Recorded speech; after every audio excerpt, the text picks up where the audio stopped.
योग दृष्टा का स्वाध्याय हम सभी कर रहे हैं। मुनि प्रणम्य सागर जी द्वारा विरचित।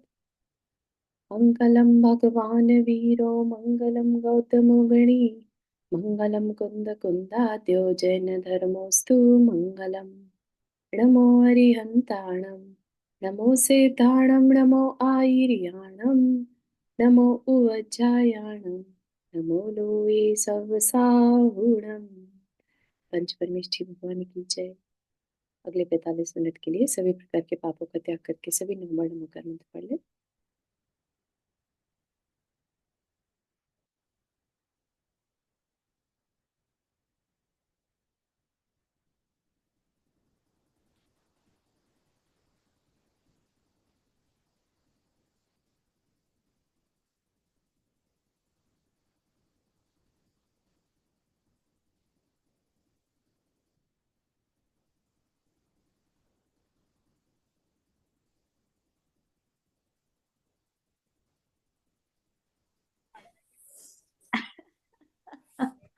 हम्म, तो हमारा जो यहाँ पर विषय चल रहा है, हो सकता है कुछ लोग नए जुड़े हों इस स्वाध्याय के लिए, है ना। ये हमारा कई दिनों से चल रहा था, फ्राइडे को। तो इसमें आदिनाथ भगवान की कथा है कि उनके पूर्व के 10 भवों की चर्चा है यहाँ पर। और ये मुनि प्रणम्य सागर महाराज जी ने अपने स्टाइल में लिखा है। हर राइटर का अपना अपना एक तरीका होता है लिखने का। पहले के आचार्य भी, जो हम बहुत बड़े बड़े पुराण पढ़े, उनके भी एक तरीके थे, स्टाइल था लिखने का, एक्सेप्शनल। लाइक उनका एक्सप्लेनेशन होता था नेचर को डिपिक्ट करने का, किस तरह से जंगलों के बारे में या एक एक चीज के बारे में वर्णन होता था, है ना। तो ये सब क्या है कि जो राइटर है, जो लिखने वाले हैं, उनके अंदर में क्या चल रहा है उस विषय को लेकर, कितना विषय वो देना चाहते हैं पढ़ने वालों को। ठीक है ना। तो ऐसे ही आदिनाथ भगवान का जो आदि पुराण है वो बहुत बड़ा है, बहुत ही बड़ा है। तो उसी के समराइज्ड वर्जन यहाँ पर हमें दिया गया, 67 पेजेस का है ये, है ना। जिसमें कि अगर एक पेज पे 2 पेजेस आ रहे हैं तो हो सकता है 120 पेजेस का भी हो सकता है ये। तो बहुत ही शॉर्ट में बेसिकली आदिनाथ भगवान की पास्ट लाइफ के बारे में यहाँ पर बताया गया। तो अभी हम जो वर्णन यहाँ पर पढ़ रहे हैं, राजा वज्रनाभि, वो उनका 8वां भव कह लीजिए। पूर्व भव जो 10 भव शुरू किए थे, 10 में से अब 8वें भव पर है। 9वां भव उनका देवायु होगा फिर से। और फिर जब वापिस से देवायु पूरी करके राजा जो नाभि राय के पुत्र ऋषभ देव बनेंगे। ठीक है। तो ये वो वज्र नाभि राजा का वर्णन चल रहा है यहाँ पर। और उस समय जो राजा वज्र नाभि थे, वो उनके खुद के पिता उस समय पर तीर्थंकर थे। ठीक है। और ये खुद क्या थे? चक्रवर्ती थे। जैसे आज के टाइम में आदिनाथ भगवान और भरत चक्रवर्ती, इसी तरह से ये भी अम, राजा, इनके पिता चक्र तीर्थंकर थे और ये खुद चक्रवर्ती। ठीक है। तो कहानी किसकी है? आदिनाथ भगवान की। तो इस पे जोर किस पे दिया है? राजा वज्रनाभि, चक्रवर्ती होते हुए भी जिसने अपना सब कुछ त्याग दिया, है ना। जब हम भरत चक्रवर्ती का तो पढ़ते ही हैं, उन्होंने अम, दीक्षा ले ली थी, राइट। हाँ, नंदा जी, आप तो आप जो बता रहे हैं कि ये आदिनाथ मतलब इस जन्म में ये जन्म वो मतलब कर्म भूमि से भी पहले का समय हो गया, क्योंकि इन ये तो कर्म भूमि जब खत्म हो रही थी तब पैदा हुए थे ना आदिनाथ भगवान। तो ये जो इनका हाँ, पूर्व जन्म है ये मतलब बहुत पुराना करेक्ट करेक्ट, बिल्कुल सही है। होगा क्योंकि वो जो मतलब। उनका देव आयु थी वो बहुत बड़ी थी, 33 सागर की बीच में आयु आई। ठीक है ना। तो विदेह क्षेत्र की बात है ये। हम्म। विदेह क्षेत्र में इन्होंने जन्म लिया था। वहां के जब जब ये खुद अच्युतेंद्र थे, हाँ, हमने देखा था राजा सुविधि का जो जीव था, उन्होंने दीक्षा ली, राइट। दीक्षा लेकर अच्युतेंद्र बन गए थे, देव बने थे। वहां से अपना जीवन पूरा करके ये मनुष्य बने, कहाँ का? विदेह क्षेत्र के राजा के घर इनका जन्म हुआ, चक्रवर्ती राजा के घर में। चक्रवर्ती के रूप में। हाँ, हम्म, ठीक है। और पिता तीर्थंकर थे। ठीक। तो पिता का नाम वज्रसेन और इनका नाम वज्रनाभि। तो जो महान आत्माएं हैं वो एक ही बारी में सारा पुण्य ले आती हूँ ऐसा नहीं, है ना। हमने देखा कि राजा सुविधि के भव में भी उन्होंने दीक्षा लेकर खूब तपस्या करी और अच्युतेंद्र बन गए। वहां पर भी उन्होंने अपनी कषायों को मंद रखा, सम्यक दृष्टि थे, तो वहां से च्युत होकर बहुत अच्छे चक्रवर्ती तो बने ही, साथ में पिता जो तीर्थंकर के घर में जन्मे, है ना, बड़ी बात है। राइट। तो ये भी देखने वाली चीज है कि सिंपल राजा ना बन के इस बार चक्रवर्ती, और वो भी तीर्थंकर के पुत्र, ताकि पूरी की पूरी जो गाइडेंस है वो तीर्थंकर से डायरेक्ट मिलती रहे। ठीक है। तो वही वो चर्चा चल रही है किस तरह से जो वज्र नाभि है वो तो अपनी 6 खंडों को जीतने में लगे थे, और उनके पिता अष्ट कर्मों को नष्ट करने में, या कह लीजिए कर्मों से जीतने में लगे थे। ठीक। तो यहाँ पर बात चल रही है, राजा ने जब पर्वत पर अपनी जीत अंकित की तो महाराजा ने छायिक भावों से मोह पर जीत अंकित की। ठीक है। राजा वज्रनाभि ने, हमेशा यही होता है, वृषभ गिरी पर जाकर वो अपने नाम लिखते हैं। राइट। अपने 6 खंड जीतने के बाद अपना नाम विजयगिरी, वृषभगिरी पर्वत पर लिखते हैं। ठीक। तो राजा ने भी जाकर अपनी जीत अंकित की, और दूसरी तरफ जो राजा वज्रसेन है जो तीर्थंकर है, उन्होंने चायिक भावों से मोह पर जीत अंकित की, यानी केवल ज्ञान को प्राप्त किया। राजा वज्रनाभि जो है उन्होंने तो 6 खंड जीते, और इधर जो महाराज है वज्रसेन, उन्होंने दीक्षा लेकर और 4 घातीय कर्मों को जीत लिया। राजा की जीत का वह लेख अमिट लेकिन नहीं था। तो ये पहले से तीर्थंकर थे राजा, ये जो सेन, जो क्या नाम इनका, नहीं, ये पूर्व पिताजी। वंश के देखो, हाँ ऐसा नहीं है कि ये पहले ही तीर्थंकर थे या अनंत तीर्थंकर अभी हो चुके हैं, है ना। हाँ हाँ। उनमें से एक है ये। नहीं मतलब ये पहले से तीर्थंकर, जैसे अपन इसको बोल रहे हैं ना तीर्थंकर, नहीं, इनके उन्होंने ऐसा। पिता तीर्थंकर थे। राजा वज्रनाभि जो आदिनाथ भगवान का जीव है, हाँ राजा वज्रनाभि है। हाँ, वचना भी। हाँ जो चक्रवर्ती है, ठीक है, हाँ उनके खुद के पिता तीर्थंकर थे। हाँ, वही पूछे, तीर्थंकर मतलब पहले से तीर्थंकर थे। हाँ हाँ हाँ। हाँ, ऐसा नहीं है कि आदिनाथ भगवान के समय से ही तीर्थंकर चले हैं। राइट। वो तो वर्तमान तीर्थंकर हो गए, हम्म, उनके पहले भी तीर्थंकर हुए, और वह भी, आप ये देखिए कि ये विदेह क्षेत्र के हैं। विदेह क्षेत्र में हमेशा 20 तीर्थंकर रहते हैं। रहते ही हाँ। रहते, मिनिमम। हम्म, ज्यादा से ज्यादा हो तो 170, हुआ। 160, सॉरी, विदेह क्षेत्र के 160, हम्म, और 10 भरत क्षेत्र और ऐरावत क्षेत्र के। ठीक है ना। हम्म। तो उसको ध्यान में रखते हुए विदेह क्षेत्र में उनके पिता जो थे उनको केवल ज्ञान हो गया, यानी तीर्थंकर को केवल तो ज्ञान। मतलब ऐसा हुआ ना कि इधर ये दीक्षा ले रहे थे, उधर ये जीत रहे थे, दोनों साथ साथ चल रहा था। करेक्ट। है बिल्कुल। ना, तो उसके बाद वो तीर्थंकर बने होंगे ना। उसके बाद तीर्थंकर प्रकृति का बंद किया। अच्छा। आदिनाथ भगवान ने जब तीर्थंकर प्रकृति का बंद किया, वो कब किया? वज्रसेन अपने ही पिता तीर्थंकर के पादमूल में बैठकर। ओ। क्या वो बात अभी आगे आएगी। ठीक ठीक ठीक, थैंक ठीक। तो जो राजा की जीत यानी वज्रनाभि की जीत है, वो तो लेख अमिट नहीं था, यानी मिटाया जा सकता था। लेकिन महाराज का लेख अमिट था। कैसा लेख? जो जिन्होंने अपने कर्मों को, घातिया कर्म को नाश कर दिया सो कर दिया, है ना। अब वो फिर से नहीं बंधेंगे। ठीक है। राजा जब 6 खंड जीतकर सहस्त्र रश्मियों से अलंकृत चक्र रत्न सहित वापस आए, तो इधर महाराज भी ज्ञानावर्ण दर्शनावर्ण अंतराय कर्मों को जीतकर धर्म चक्र के प्रवर्तक बनकर भव्यों के बीच आए। ठीक है। उनका समोशरण क्रिएट हो गया और भव्यों के बीच आ गए। उससे पहले वो मौन रहते। राइट। कुछ नहीं बोलते जब तक कि घाती कर्मों का नाश ना कर ले। तो उसी समय पर इधर उनका 6 खंड जीता, और इधर केवल ज्ञान प्राप्त करके धर्म चक्र के प्रवर्तक बन गए। जीत पुत्र की भी हुई और पिता की भी। अब पुत्र आत्म विजय का पाठ सीखने एक दिन पिता के चरणों की वंदना को चला। ठीक है।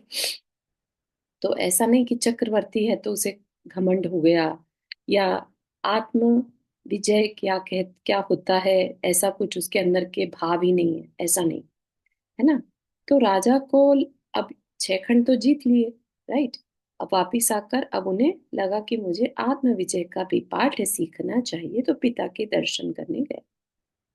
पिता जो थे वो कैसे थे, वहां पर छत्र, चवर, वाद्य, गंधकुटी से सुशोभित देवकृत अतिशयों से सहित लक्ष लक्ष आत्माओं के द्वारा, लक्ष लक्ष मतलब लाखों लाखों आत्माओं के द्वारा वंदनीय। तो वो आत्माओं में सब आ जाएंगे, देव भी आ जाएंगे, मुनि भी आ जाएंगे, है ना, राजा भी आ जाएंगे जितने भी थे, और जीव जंतु जो तिर्यंच हैं वो सब भी। तो लक्ष लक्ष आत्माओं के द्वारा वंदनीय प्रशांत रूप पर अद्भुत तेज कलाप और चातक से मेघ ध्वनि सुनने को आतुर एक साथ असंख्य दृष्टियों का अनिमेष नयनों पर दृष्टिपात।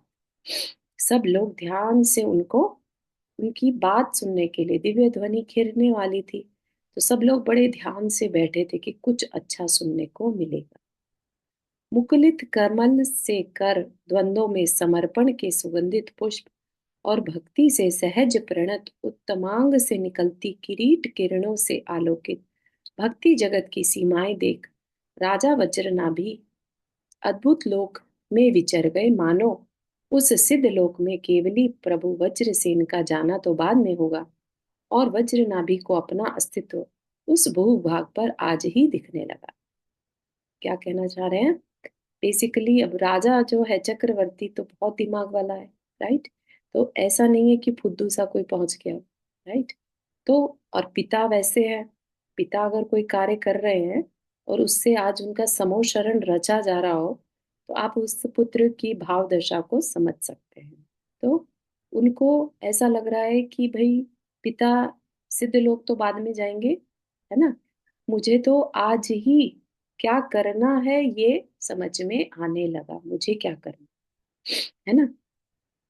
अगर हमें सामने सामने कोई पर्सन अपने कर्मों को काटता हुआ दिखने लगे, राइट, केवल ज्ञान हो गया, समोचरण क्रिएट हो गया देवों के द्वारा, तो किसको यकीन नहीं होगा कि कर्म कुछ होते हैं भले ही ना दिखाई दे, राइट।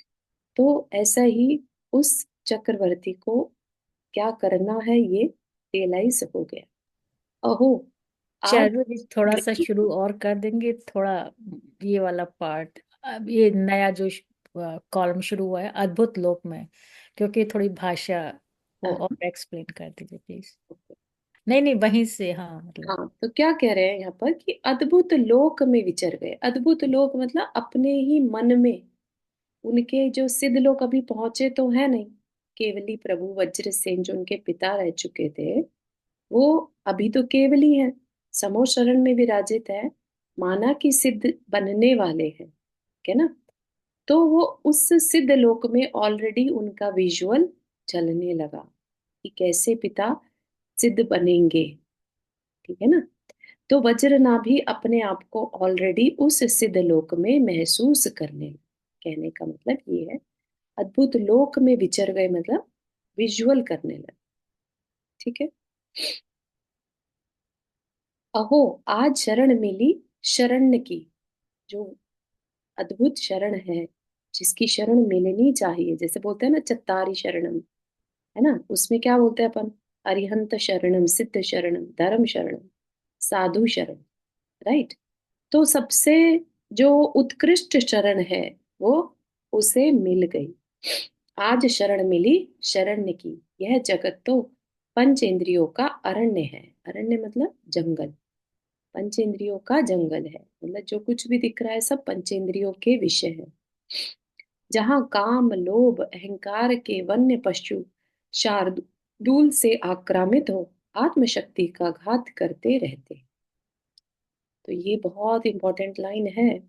अगर आप देखें तो यहाँ पर हो क्या रहा है, इस पंचेंद्रिय के जंगल में, जहाँ सब तरफ पंचेंद्रिय के विषय हैं, सब मनुष्य, सब जीव क्या कर रहे हैं? अपनी आत्मशक्ति का घात कर रहे हैं। किसके द्वारा? अपनी ही कषायों से। ठीक है ना? कषाय करने से क्या होता है? मोहनीय कर्म बनता है। मोहनीय कर्म क्या करता है? आत्मा की शक्ति का घात करता है। ठीक है ना? तो ये सब रियलाइजेशन में आ रहा है उनके कि आज मुझे रियल शरण मिली। मैं जस्ट भाग रहा था किसी जंगल में, जैसे, है ना? कैसे जंगल में भाग रहा था? पंचेंद्रिय के जंगल में भाग रहा था। वास्तविकता भी है, 6 खंड का राजा बने तो किसके लिए? पंचेंद्रिय के विषयों के लिए, राइट? तो अब उन्हें रियलाइज हो रहा है, अहो, मैं खोज रहा था विलासता में सुख प्रकाशता। अहो, मैंने जीता 6 खंडों को और सोचा कि विश्व जीता। अहो, मैंने प्रजा को पाला या अपने अहंकार को, है ना? कि मैं चक्रवर्ती, मैं 6 खंड का राजा, सब मेरे अधीन हो जाए। तो एक तरह का तो अहंकार ही था ना। भले ही उनकी इंटेंशन अच्छी थी कि मैं सब तरफ अमन और शांति को बहाल करूं। सब जो अच्छे राजा है वो वैसे ही दास्ता स्वीकार कर लेंगे, और जो बुरे राजा है उनको मैं युद्ध में हरा दूं। ठीक है ना? तो इंटेंशन अच्छी थी, लेकिन कहीं ना कहीं वो अहंकार ही था। मैंने अब तक कुछ प्राप्त किया या सब कुछ खो दिया? मेरा निवास इस लोक में है या उस लोकांत में? आज मैं सब कुछ जीत कर भी अपने को पा रहा हूँ आपके समक्ष सर्वहारा। सब कुछ हार कर, है ना? ऐसा लग रहा है फिर भी जैसे सब कुछ जीत लिया। क्या? सब कुछ क्या हार दिया? अपना अहंकार हार दिया। ठीक है ना? उस तीर्थंकर के सामने, समो शरण में, वो अपने को सब कुछ जीत कर भी अपने को पा रहा हूँ। ठीक है? मैं इस वसुंधरा को जीत कर भी संतुष्ट नहीं, और आप स्वयं में है पूर्ण तृप्त। ठीक?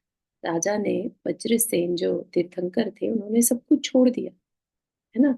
सब कुछ छोड़कर भी ऐसा लग रहा है जैसे पूर्ण तृप्त हो गए। और कहा, जो चक्रवर्ती, उसने पूरी वसुंधरा को जीत कर भी वो खुश नहीं है। ठीक है ना? दो मनुष्य, और ऐसा द्वंद्व अंदर में चल रहा है कि क्या ही मिल गया मुझे? इस पूरी वसुंधरा को जीत कर भी कुछ नहीं मिला, मैं फिर भी असंतुष्ट। जिसने जगत को जीता वह भी आज आपके चरणों में खड़ा है। हे चेतना के अगम्य स्रोत पूर्ण विज्ञात, आपने मुझसे कहीं छल तो नहीं किया? कैसा छल? कि मुझे राज सिंहासन पर बैठाकर स्वयं धर्म सिंहासन पर विराजमान हो गए। ठीक है ना?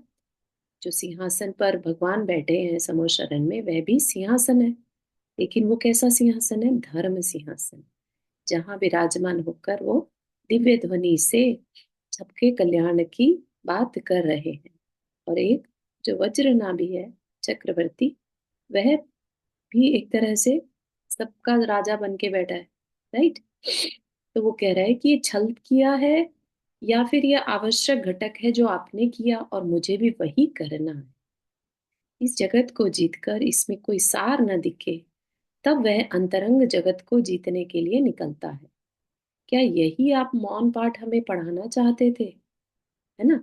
अब वो जब बोल ही नहीं रहे हैं तो अंदर ही अंदर कोई भी कुछ भी सोच सकता है, लेकिन क्योंकि वो उनके पिता हैं, है ना? और सब कुछ जीतने के बाद एक इंसान को लगता है ना कि अब क्या करूं, नेक्स्ट क्या करूं? जब सब कुछ जीत लिया, आप सोचिए एक चक्रवर्ती के लिए क्या बचा?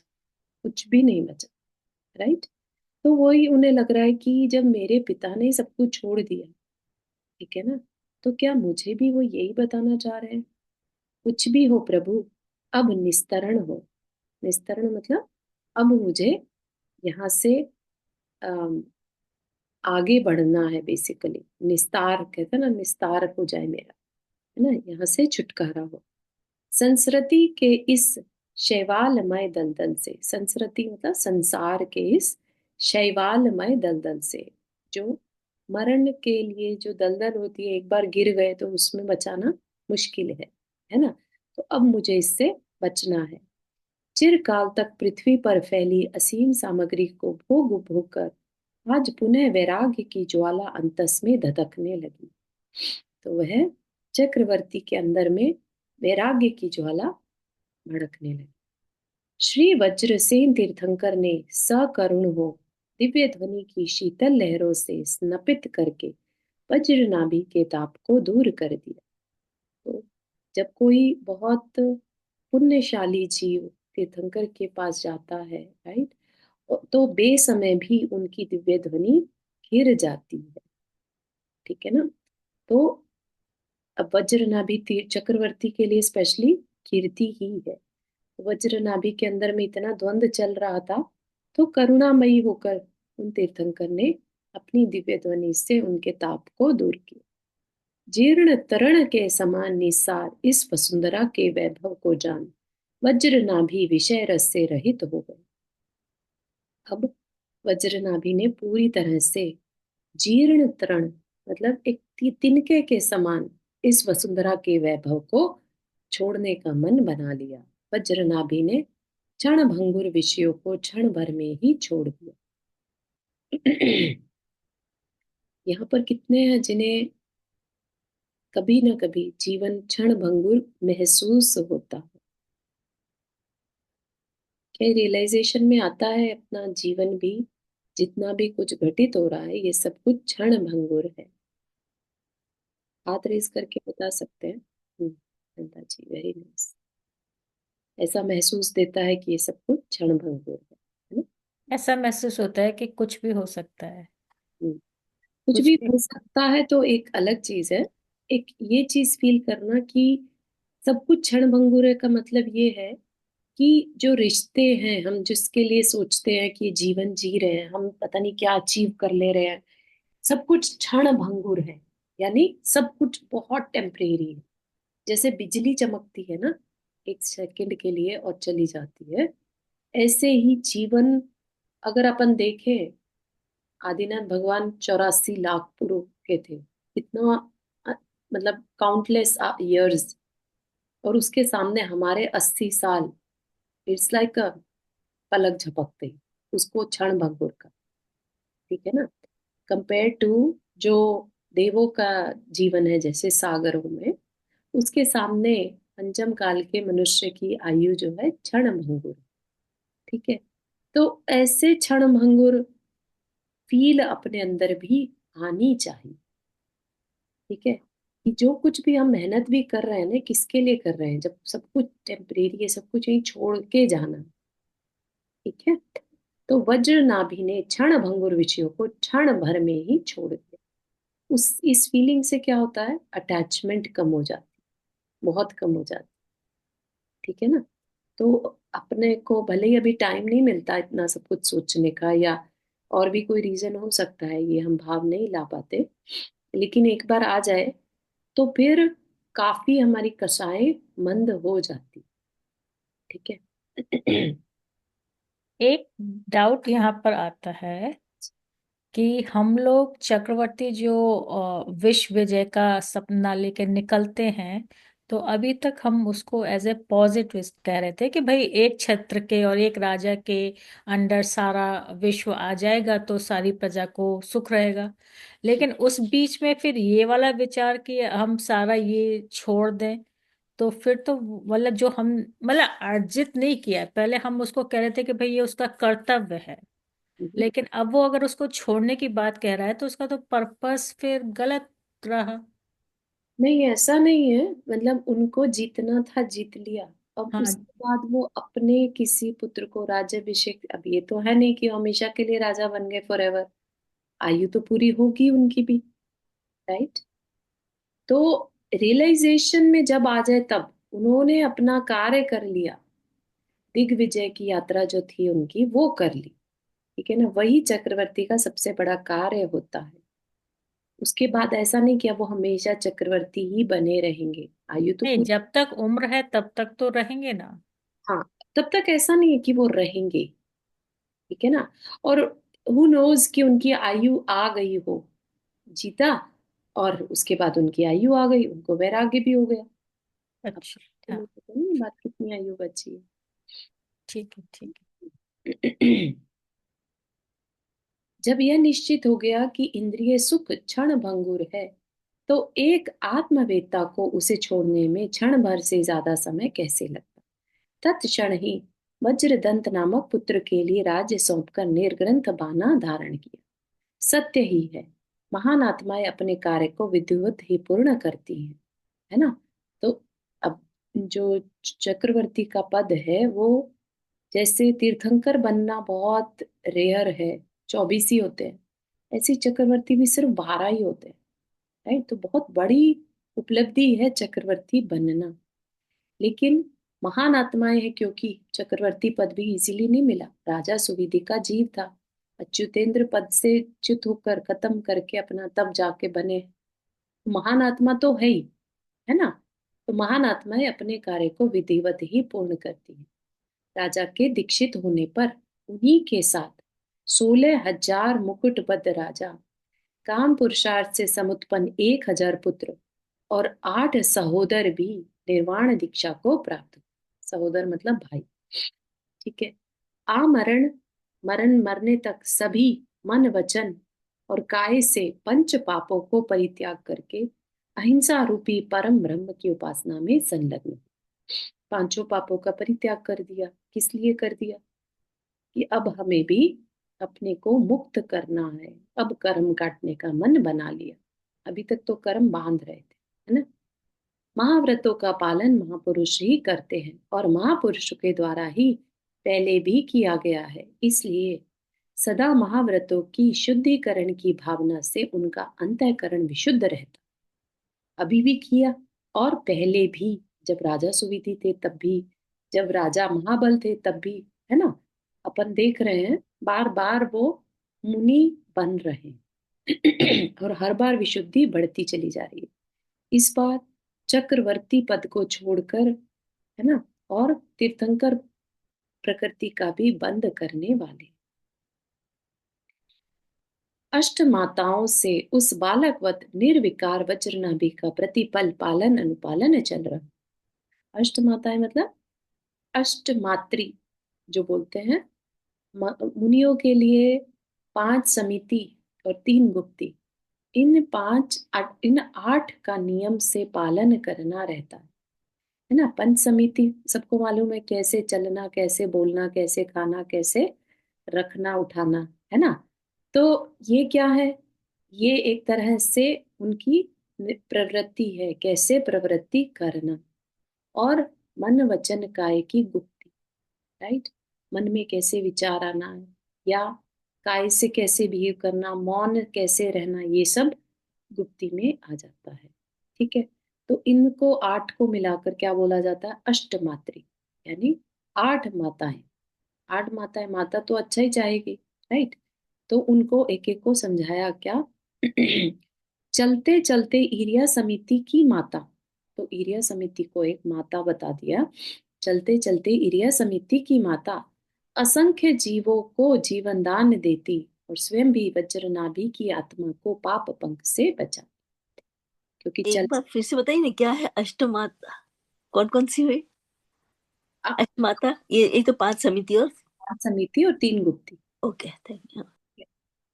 तो सबसे पहली समिति क्या है? ईरिया समिति, यानी देख कर चलना, ठीक है। तो जब मुनि देख कर चलते हैं तो किस लिए देख कर चलते हैं? कुछ भी करते हैं जो देख कर चलते हैं तो असंख्य जीवों को जीवन दान दे रहे होते हैं, और साथ ही साथ उनकी खुद की आत्मा जो है पाप पंख से बचती है। पाप पंख मतलब पाप की कालिमा से, है ना। फिर बोलने के समय भाषा समिति माता जो है वो क्या करती है? हित मित प्रिय मधुर वचनों को सुनाकर भव्य जीवों को वात्सल्य दुग्ध पिला देती, ठीक है। तो कैसी माता है? हित मित मधुर वचन बोलने वाली।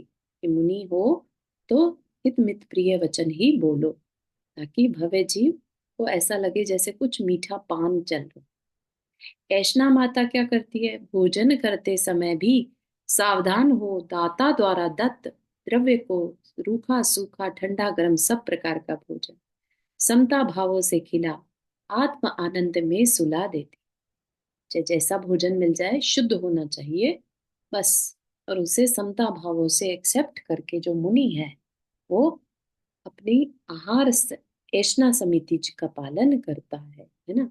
और उन समता भावों से ग्रहण किए हुए भोजन को खाकर आत्म आनंद में सुला देना, या कह लीजिए शांत हो जाना। ठीक है। फिर उपकरण समिति, यदि उपकरण को रखना उठाना है तो माता, चौथी माता सावधान कर आत्मपुत्र को पाप से बचा लेती। फिर क्षेपण समिति, मल मूत्र के क्षेपण समय चित्त की पर पीड़ा परिहार का सतत प्रयास, स्व पर उपकार करके प्रतिष्ठापना में पुत्र का ख्याल रखती। कि अगर कुछ अपना छोड़ना भी है, क्षेपण करना है कुछ भी मल मूत्र का, तो जीवों को देख कर फिर करना। कभी भी मन में स्त्री की पूर्व कथा, राजा की वार्ता, चोरों का आख्यान, भोजन की मीमांसा आदि दुर्भावों की स्मृति से मन गुप्ती मात। मन में कैसे विचार नहीं आना, तो कहा स्त्री कथा, राज कथा, चोर कथा और भोजन कथा, है ना। ये क्या है? प्रमाद है। जितनी देर ये सब सोचेंगे उतनी देर यानी कि आत्मा के बारे में नहीं सोच रहे, है ना। इसलिए इन कथाओं को व्यर्थ की चर्चा कहूं। तो मन गुप्ती का पालन करने वाले मुनि इन चर्चाओं से बचते हैं। पाप कर्म के कीचड़ से अपने पुत्र का मन गंदा नहीं होने देती। मन से मौन रहने वाले पुत्र की जिह्वा पर वचन गुप्ती सदा माता सदा प्रतिष्ठित रहती, है ना। मन से मौन रहने वाले पुत्र की जिह्वा पर, यानी जो मन में किसी तरह के विचार नहीं ला रहा, मौन है मन से, तो कैसा बोलेगा वो? अब सोचिए, जिसके मन में किसी तरह के संकल्प विकल्प ही नहीं आ रहे, तो जो बोलेगा वो दूसरे के अच्छे के लिए ही बस बोले, कभी भी खराब वचनों का प्रयोग नहीं करेगा, है ना। चाहे जरा ये राजा की वार्ता को एक्सप्लेन कीजिएगा कि इसकी कथा में क्या बुराई होती है। राजा राजकथा, पॉलिटिक्स की चर्चा, है ना, उसमें कुछ लेना देना नहीं है, लेकिन राजा ने ये कर दिया, मंत्री ने ये कर दिया, इस तरह की चर्चा में समय नहीं व्यर्थ कर।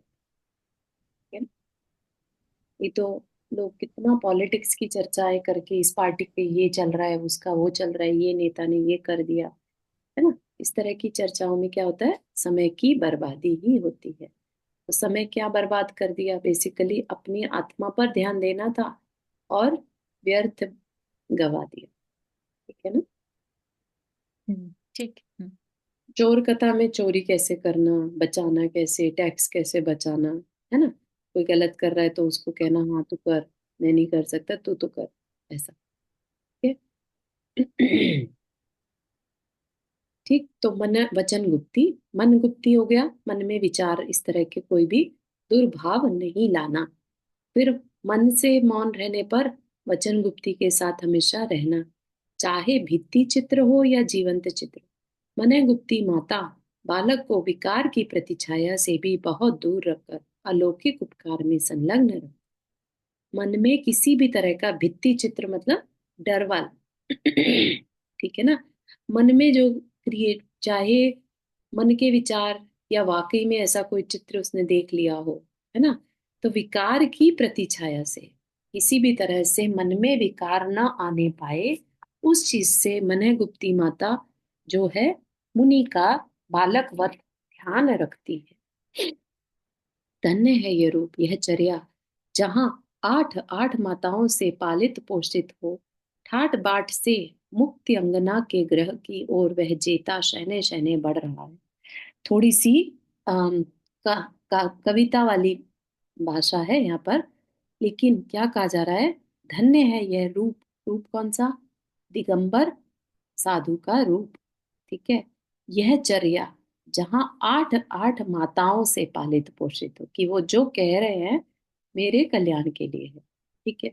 ठाट बाट से मुक्ति अंगना, मुक्ति मुक्ति अंगना मतलब मुक्ति के घर, मुक्ति का घर यानी मोक्ष द्वार की ओर वह जेता, वह मुनि शहने शहने बढ़ जाता है।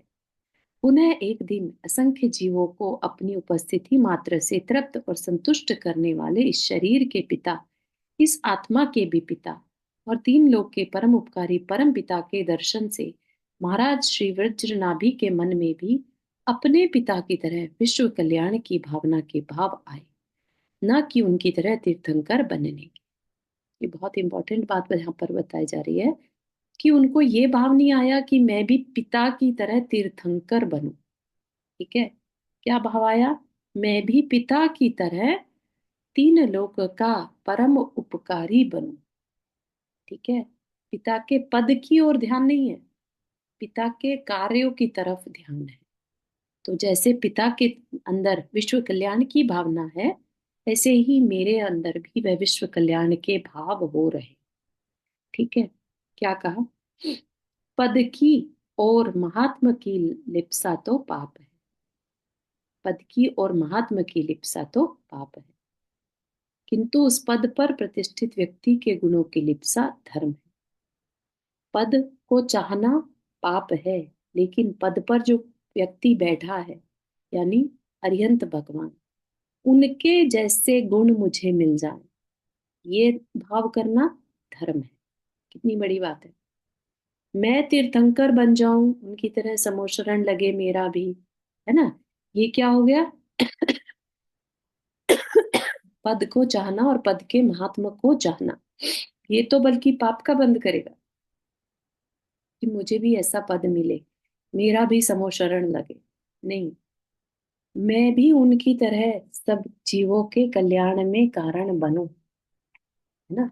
उनके द्वारा जिस तरह से विश्व का कल्याण हो रहा है, ऐसे ही मेरे द्वारा भी हो, ऐसे भाव करना धर्म है। ठीक है, यह सोचकर ही शंका, कांक्षा, जुगुप्सा आदि कुभावों का वमन करके सम्यक दर्शन को विशुद्धतर बनाए। तो क्या है?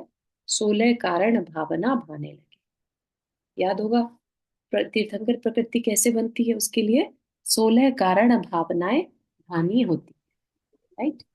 तो अभी वो तीर्थंकर के पादमूल में बैठकर 16 कारण भावनाएं भाने लगे। उसमें क्या कर रहे हैं वो? सबसे पहले तो उन्होंने दर्शन विशुद्धि भावना, है ना। तो क्या किया उन्होंने? जो सम्यक दर्शन के 8 गुण है, उनको और ज्यादा अपने अंदर दृढ़ की, है ना। निशंकित, निकांक्षित, निर्विचिकित्सा, ये सब जो 8 गुण बताए हुए हैं, उनको अपने अंदर फॉलो किया, या कह लीजिए इनका उल्टा, इन कुभावों को, जो कुभाव थे, उनको निकाल दिया, ताकि उनका सम्यक दर्शन और विशुद्ध हो सके। ठीक, फिर क्या किया? विनय, है ना। दर्शन विशुद्धि के बाद विनय संपन्नता। तो विनय की मूर्तिमान प्रतिभा से वह महाराज शील और व्रत के किंचित भी उल्लंघन से परे, सातत्य संसार के विषयों से भयभीत रहते हुए सावधान हो ज्ञान भावना में लवलीन रहते। इसी में ही सारी जो भावनाएं हैं वो सब आ गई। शील व्रतेषु अनतिचार, है ना। और जो संवेद भावना है ना, अभिष्ण, संवेद आदि सारी भावनाएं, जो 16 कारण भावना है, वो सब उसको भाने लगे। ठीक। हाँ वर्षा जी, आपने पूछा। जी, जय जिनेन्द्राचार्य जी। मेरा यहाँ एक प्रश्न है, वो एक है जिनेन्द्र अर्चना, उसमें पूजा है महावीर भगवान की। तो हम पढ़ते हैं उस पूजा के एंड में जयमाला का अर्घ चढ़ने के बाद पुष्पांजलि में 2 लाइनें आती है पुष्पांजलि छिपित करने के लिए। तो उसमें ऐसा लिखा हुआ है, भूतकाल आ, भूतकाल जो प्रभु आपका वह मेरा वर्तमान, वर्तमान है जो प्रभु आपका वह मम भविष्य जान। तो ये इससे भी पाप कर्म का बंध होता है, क्योंकि हम तीर्थंकर का इनडायरेक्ट, डायरेक्ट नहीं लेकिन इनडायरेक्ट तीर्थंकर का हाँ, ही उसमें मतलब आपकी बोल रहे हैं। दृष्टि की तरह है। अगर आपकी दृष्टि ये है कि मेरा भी समोशरण लगे भगवान जैसे आपका लगे, तो अगर वैसा कुछ है तो वो नहीं। लेकिन अगर कि भगवान जैसे आपने अपने 4 घातिया कर्मों को नाश कर दिया, ऐसे मैं भी फ्यूचर में कर पाऊं, है ना। तो वो लाइन पढ़ने में तो कोई कर्म का वो नहीं होगा ना, हाँ, लेकिन पूजा में भाव, दिया हुआ है। हाँ पूजा में दिया है, लेकिन परिणाम उसमें अंदर में कैसे आ रहे हैं कि मेरा भी अच्छा, समोशरण लगे, ऐसे भाव आ रहे हैं, या मेरा भी घातिया कर्म का नाश हो भगवान के तहत, वैसा भाव आ रहा है। तो भावों पे जी। डिपेंड। पूजा की तो लाइन से हमें कर्म नहीं बंध रहा है, अंदर के भावों से बंध। भाव से, अच्छा। तो हम जब भी ये पढ़ेंगे लाइन, अथवा तो ये सूर्यकारण भावना की अभी चल रहे हैं, सूर्यकारण पूजा करते हैं, तो मन में भावना यही भानी है कि बस हमें तो कर्म का नाश करना है, हाँ तीर्थंकर का हाँ मतलब पद बांधना है, ऐसा नहीं विचारना है, राइट? हाँ, बिल्कुल हमें तीर्थंकर प्रकृति का बंद करना है ऐसे भाव नहीं, हमें भी उनकी तरह विश्व कल्याण की भावना, हमारे अंदर जीवों के लिए दया हो, करुणा हो, सबका कल्याण हो, ऐसे भाव। अच्छा, ठीक है। और एक इससे प्रश्न तो है हमें कि तीर्थंकर जो बनते वो उसके अगले भाव में वो चक्रवर्ती ही होते हैं, नहीं, कि ऐसा कोई ये नहीं है? नहीं, ये तो चांस की बात है। और अच्छा। शांतिनाथ भगवान के समय में वो खुद चक्रवर्ती भी थे और फिर तीर्थंकर भी बने, है ना। हाँ, भगवान मतलब नहीं, ऐसे। मतलब मेरा क्वेश्चन ये है कि तीर्थंकर जो जितने भी तीर्थंकर है 2424, पहले चक्रवर्ती उनका बने, अगला भाव चक्रवर्ती होगा ऐसा जरूरी नहीं है, राइट? ऐसा जरूरी नहीं है कि हर तीर्थंकर। अगले भगवे वो तो मोक्ष को ही चले गए, तो अगला भव उनका कहाँ हाँ, होगा? पिछला भाव बेसिकली वो ये कह पिछला भाव, पिछला पिछला हाँ, चक्रवर्ती कहने का होंगे उस मतलब। समय। हाँ, सही है, ठीक है। ठीक है, जी जी ने। तो 16 कारण भावना को वो भाने लगे, कैसे? वह महाराज शील और व्रत के किंचित भी उल्लंघन से परे, कि उनको अब ये था कि मुझे शील व्रत ही धारण करना। शील व्रत के 18,000 शील जो कहे हैं, कि उनके जो आचरण है उसमें कहीं पर भी दोष नहीं लगा, है ना। मुनि मन चुके हैं, राइट, क्योंकि वैराग्य आ गया था, दीक्षा ले लिए। तो मुनि बनकर भी उन्होंने क्या करा? 16 कारण भावनाओं का चिंतन किया, राइट। संसार के विषय से भयभीत रहना, सावधान रहना और ज्ञान भावना में लवलीन रहते, यही सबसे बड़ा तप था। इसी की सिद्धि के लिए वे अन्य तपों से शक्ति अनुसार तप्त होते हुए कभी भी खेद खिन्न नहीं होते। अंदर में ये भाव नहीं कि अरे कहाँ फंस गया, इतना मेहनत करनी पड़ती है, इतनी तपस्या, ये तो नहीं हो सकता, इस तरह के भाव नहीं आते, है ना। जिन कारणों से चित्त में विकल्प की लहर लहर उपजे, उस कारण का तत्क्षण त्याग ही उत्तम त्याग है। चित्त में विकल्प की लहर उपजे, जब जिसने अपने आत्म कल्याण की भावना को सोच ही लिया कि करना ही है ना, तो अब उसको पता है कि चित्त में जो विकल्प संकल्प विकल्प आ रहे हैं, तो वो तो मेरे कर्म बंध में ही कारण है, right? तो जिन भी कारणों से चित्त में विकल्प आए उनको तत्क्षण त्याग ही दिया, ठीक है। तो यही उत्तम त्याग है। यह सोचकर वे अपने में अप्रमत्त रहे, पर की भी ऐसी ही निर्विकल्पता हो, पर साधु की भी समयोचित वैयावृत्ति से प्रवचन भक्ति को करते हुए अरिहंत और साधु शिरोमणि सूर्यों की भक्ति प्रसाद से तथा ज्ञानवान साधुओं की विशेष सेवा से अंतरंग शत्रुओं को जीतते हुए मदमस्त गंध हस्तिवत विशाल अरण्य में एकाकी विचरण करते थे। यहीं तक रखेंगे आज के लिए। तो बेसिकली अगर आप नोटिस करें तो इसमें सारी 16 कारण भावनाएं आ गई, है ना। साधु की वैयावृत्ति, प्रवचन भक्ति, अरिहंत भक्ति, साधु भक्ति, है ना, आचार्य भक्ति जिसे कहते हैं, भक्ति प्रसाद से तथा ज्ञानवान साधुओं की विशेष सेवा से, जिसे वैयावृत्ति भी कहते हैं, अंतरंग शत्रुओं को जीतते हुए, अंतरंग शत्रु मतलब कर्म शत्रु, है ना, मदमस्त गंध हस्तिवत विशाल अरण्य में, मतलब मदमस्त हाथी, हस्ती मतलब हाथी, ठीक है। तो हस्ती के समान हाथी के समान विशाल अरण्य में अब उन्हें कोई मतलब नहीं, वो अपने आप को एकाकी बनाकर घूमने लगे। कोई मेरा परिवार नहीं, कोई मित्र नहीं, कोई शत्रु नहीं, समता भाव में, है ना। और कैसे भाव रहते थे? सिर्फ प्रवचन भक्ति, अरिहंत भक्ति, साधु भक्ति, अंदर में बस भक्तियां हैं, राइट, और ज्ञान की उपासना है, ठीक है ना। और विषयों से अंदर से भय है कि मुझे अब कुछ और संसार में नहीं भटकना। तो इस तरह के भावों के साथ उन्होंने अपनी मुनिचर्या का पालन किया, ठीक है। अभी आगे बता रहे हैं अगली इसमें लाइन में, तीर्थंकर प्रकृति का बंध किया, है ना। इसे अपन अगले वीक देखेंगे। अगले वीक मंडे मिलेंगे इसी टाइम पर, ठीक है। किसी को कुछ पूछना है या शेयर करना?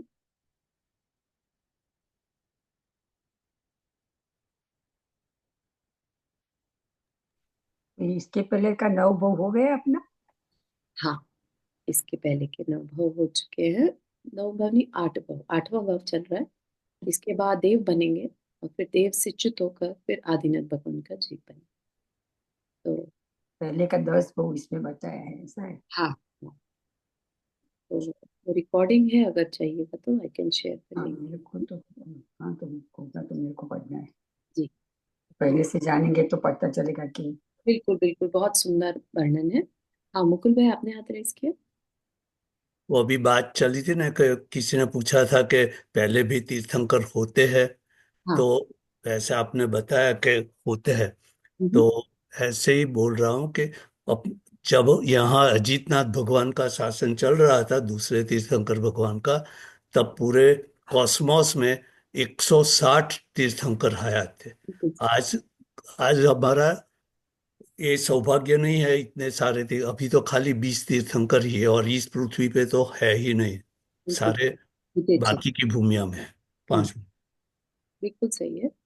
जब अजितनाथ भगवान का सम्मिश्रण जब चल रहा था समय, उस समय पर 160 मैक्सिमम तीर्थंकर उनके काल में हुए।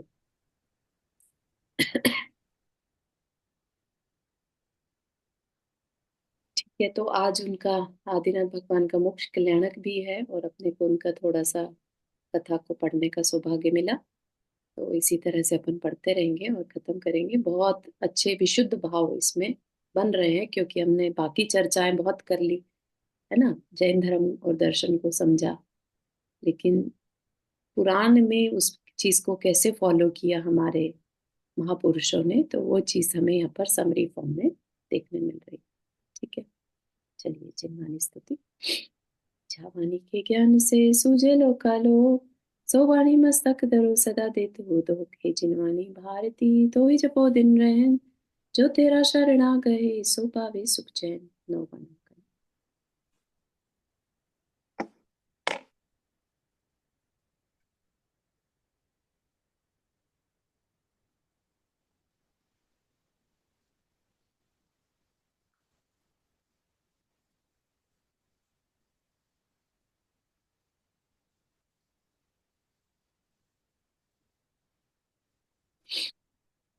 सभी को जय जिनेन्द्र। जय जिनेन्द्र। नहीं।